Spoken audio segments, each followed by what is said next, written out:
Donald Trump, Brexit, guerra de Ucrania, Corea del Norte, inmigración, COVID, políticos de extrema derecha y extrema izquierda, inteligencias artificiales, son temas que están en boca de todos, pero ¿tenemos motivos para estar preocupados?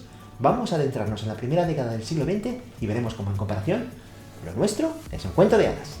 De 1900 a 1910 el mundo está a las puertas de la Primera Guerra Mundial, en la cúspide del colonialismo y del nacionalismo.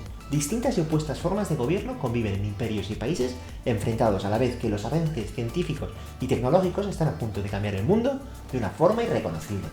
Las mujeres no tienen derecho a voto, la mayoría de la población activa es pobre y trabaja en el campo o fábricas a destajo. La mortalidad infantil es altísima, causando que la media de edad de un adulto no alcance tan apenas los 40 años en toda la década.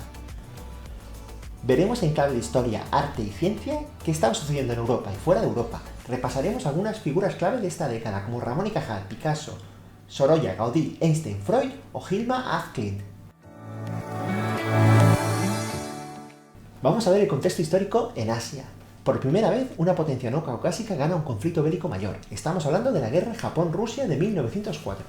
Rusia está a la búsqueda de un puerto marítimo de aguas cálidas. El resto de sus puertos son inoperables en invierno, ya que se congelan. Este es el motivo principal del conflicto, en el que disputan el control con Japón de Port Arthur, que está ubicado en China.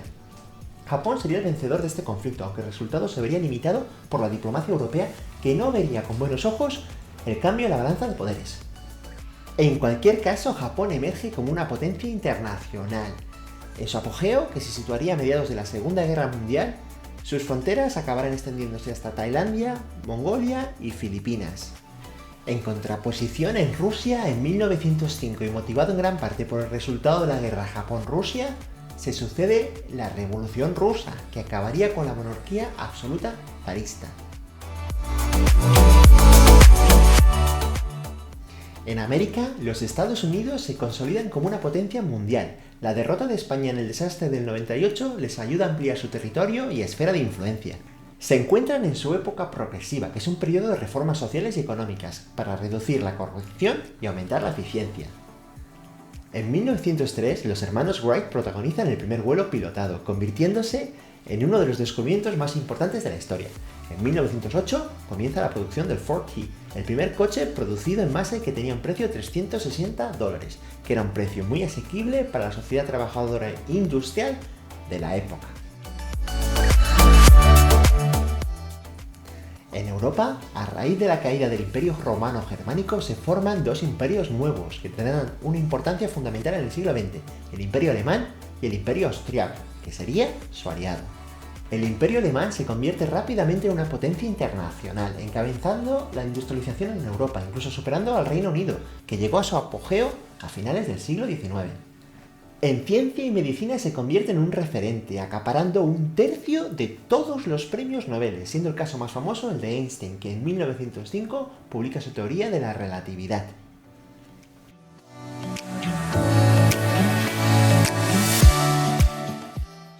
En Reino Unido, en 1901, muere la reina Victoria, marcando el fin de la época victoriana, justo cuando el Reino Unido alcanza la cúspide de la revolución industrial y de su poder internacional. De 1901 a 1910 se instala la época eduardiana, con el nuevo rey Eduardo VII. En 1906 se forman las sufragistas, que en 1928 conseguirán el derecho a voto.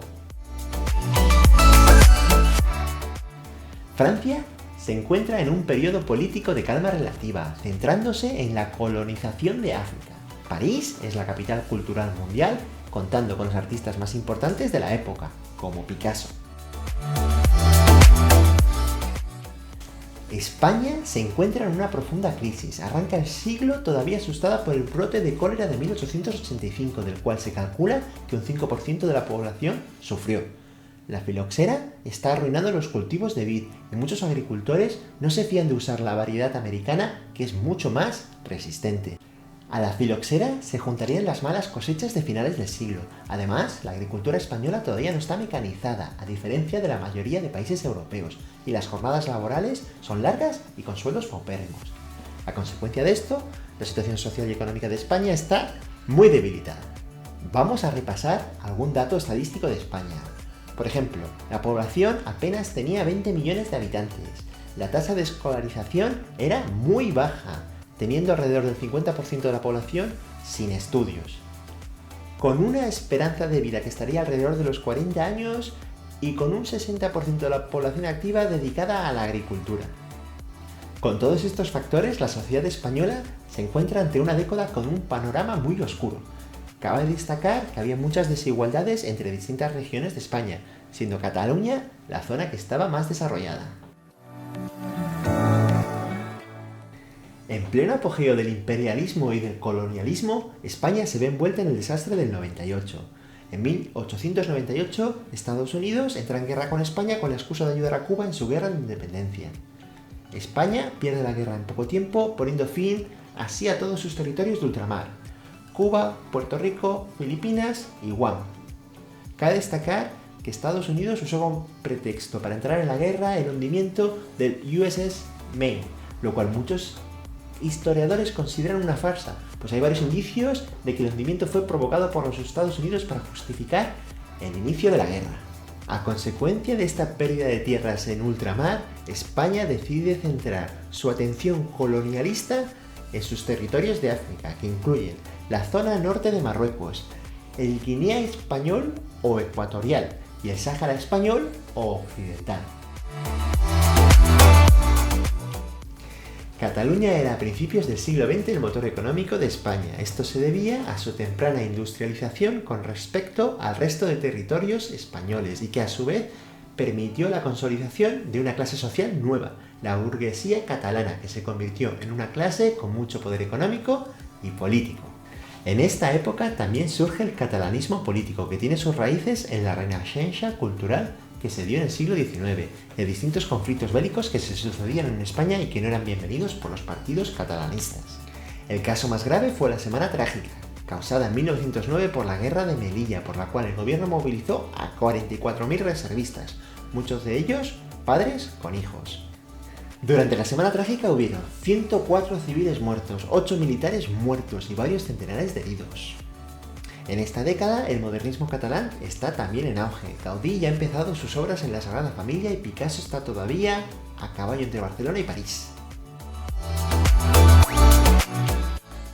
En cuanto a política, cabe recordar que Alfonso XIII fue el rey de este decenio y que lo fue hasta 1921, fecha en la que se declaró la Segunda República Española. También cabe destacar de esta época el turnismo, un sistema de alternancia bipartidista en el cual los dos partidos mayoritarios, el conservador y el liberal, se ponen de acuerdo para alternarse en el poder a través del fraude electoral. Una figura clave en este sentido fue el cacique, que no era más que una persona que sin tener cargo oficial hacía de intermediario entre la administración y sus clientes. Así, a través de favores y de legalidades, el cacique contenta a sus clientes y a cambio se asegura que sus clientes a su vez votarán según corresponda para garantizar el turnismo. Por ejemplo, un cacique podría conseguir la exención del servicio militar o incluso, a nivel colectivo, podría ayudar a conseguir el paso del ferrocarril por un determinado punto. A nivel de ciencia, en esta década comienza una revolución tecnológica que va a cambiar la forma de vivir y relacionarse entre las personas, siendo los avances tecnológicos más importantes el automóvil. En 1908 comienza la producción del Ford T, el primer coche producido en masa. Radio. En esta década se mejora la tecnología de radio y se empieza a retransmitir desde emisoras públicas. Aviones. En 1903 los hermanos Wright consiguen el primer vuelo pilotado. Física cuántica. En 1900, Max Planck sienta las bases de esta teoría. Teoría de la relatividad. En 1905, Einstein publicó la teoría de la relatividad. Y en psicología y neurociencia, en 1900, Sigmund Freud publica la interpretación de los sueños. Y en 1906, Ramón y Cajal recibe el Premio Nobel de Medicina. Vamos a centrarnos en algunos de los personajes más representativos de la ciencia en esta década. En concreto vamos a hablar de Einstein. Einstein publicó su teoría de la relatividad, que tenía implicaciones tan impactantes como que el tiempo es relativo a la velocidad a la que nos desplazamos. Es decir, a más rápido vamos, más lento pasa el tiempo. Esto se puede ilustrar con lo que se llama la paradoja de los gemelos. Dos gemelos idénticos están en la Tierra. Uno se embarca en una misión espacial a velocidades cercanas a la velocidad de la luz. Cuando este gemelo vuelve de su misión, se encuentra que su hermano gemelo ha envejecido menos. Es importante remarcar que aunque nos refiramos a esto como una paradoja, en el fondo no lo es. ya que está sobradamente demostrado que no hay contradicción lógica.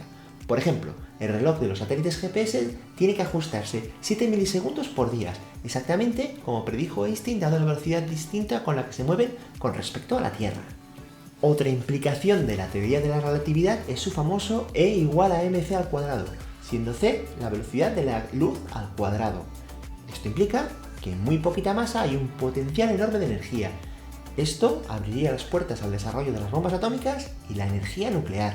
Para mí, lo más fascinante fue que desarrolló estas teorías antes de que pudieran ser probadas. Einstein tenía la capacidad de observar el universo y entender cómo funcionaba sencillamente a través de la observación. En 1900, Sigmund Freud publica La interpretación de los sueños. En este libro introduce el concepto del subconsciente y lo asocia con la interpretación de los sueños. Desarrolla el concepto de idea, ego y superego. El idea simboliza tus impulsos básicos, es la fuente de placer inmediato. El superego simboliza tu deseo de cumplir las normas y comportarse según la sociedad te espera. Y el ego es el encargado de negociar entre el idea y el superego. También comienza la práctica del psicoanálisis, tratando a sus pacientes a través de la conversación para ayudarles a superar traumas y otros problemas psicológicos.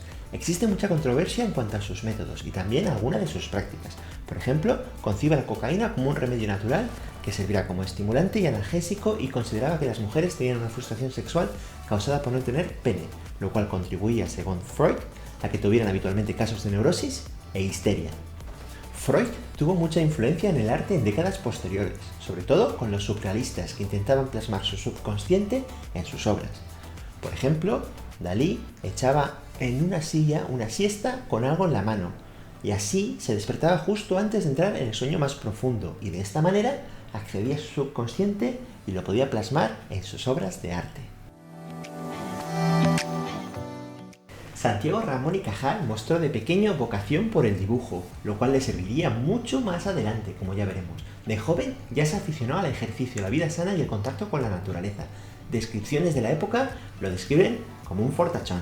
Fue a la guerra de Cuba como médico y allí se espantó del grado de corrupción e ineficacia que le rodeaban. Fue devuelto a casa después de sufrir varias enfermedades en un estado de desnutrición muy elevado. Al volver, con sus ahorros se compró un microscopio, cosa que sería clave, pues así empezó sus estudios que le llevarían a descubrir la neurona, descubrimiento por el cual le concedieron el único premio Nobel de Ciencia que ha recibido un español en 1906. Cabe destacar que sus habilidades como dibujante fueron claves en su actividad profesional en la época, ya que era imposible retratar lo que él veía a simple vista por el microscopio, así que tuvo que dibujarlo e hizo unos dibujos preciosos. Aún con todo esto, mi hecho favorito de Ramón y Cajal no tiene nada que ver con la ciencia o el dibujo, sino con la ética. Ramón y Cajal también destacó en su vida por su honestidad y rectitud. Por ejemplo, pidió que se le rebajara el sueldo asignado por el Estado de 10.000 a 6.000 pesetas cuando se le nombró director del Laboratorio de Investigaciones. Rechazó cargos públicos vitalicios con asignaciones económicas y pidió a cambio que le asignaran títulos que no conllevaran ningún gasto público. Pudiendo mandar también a su hijo al extranjero con beca, decidió no tramitar y pagar todos los gastos de su bolsillo. Es interesante analizar en paralelo a Freud y a Ramón y Cajal, ya que ambos hicieron grandes avances en el campo de la salud mental. Ramón y Cajal desde un punto de vista más científico y Freud no tanto. El arte es un termómetro de la sociedad y esto podemos verlo reflejado, sobre todo desde que los impresionistas pusieron patas arriba el mundo del arte a finales del siglo XIX. De esta década hay muchos artistas que se pueden nombrar y que reflejan el tiempo en el que les tocó vivir. Por ejemplo, tenemos a Gaudí, que ejemplifica el espíritu modernista que existía en Cataluña en su época y el cual ha dejado su sello en una ciudad como Barcelona, que ya no sería la misma. En una época de otros grandes artistas españoles como Sorolla, que sería el pintor impresionista nacional más importante, y como no, Picasso, que en esta década estaba a caballo entre París y Barcelona, donde frecuentaba els Quatre Gats. Pero de todos los artistas que se pueden nombrar, me gustaría centrarme en uno en particular que quizás no es tan conocido, pero a mí me flipa.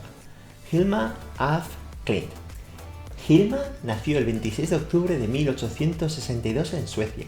Desde muy pequeña tuvo un contacto muy estrecho con la naturaleza, algo que la dejaría marcada de por vida. A la edad de 20 años entró en la Academia Real de Bellas Artes de Suecia, donde aprendió a pintar paisajes y retratos y donde se matriculará con honores. Más tarde se instalaría en un estudio donde se ganaba la vida y donde tenía una buena reputación por sus cuadros clásicos de paisajes, dibujos botánicos y retratos. Pero Hilma tenía un secreto muy bien guardado, tan bien guardado que solo se descubrió 20 años después de que se muriera. Y todo tiene su origen en una desgracia familiar.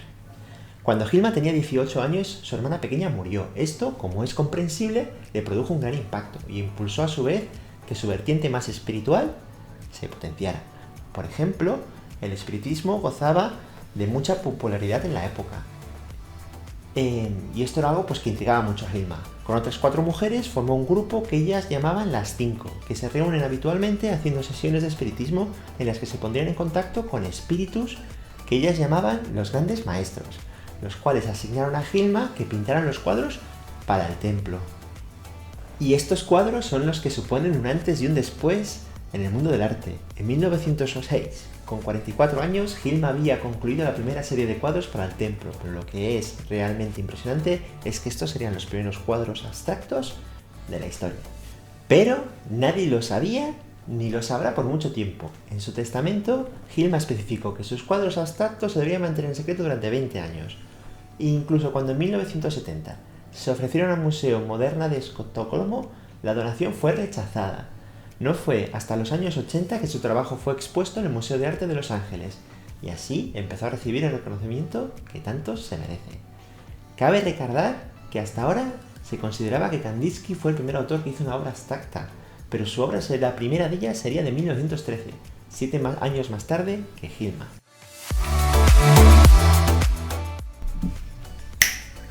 Y con esto ya acabamos el resumen de esta década. Como podéis ver, es una década convulsa, llena de contradicciones.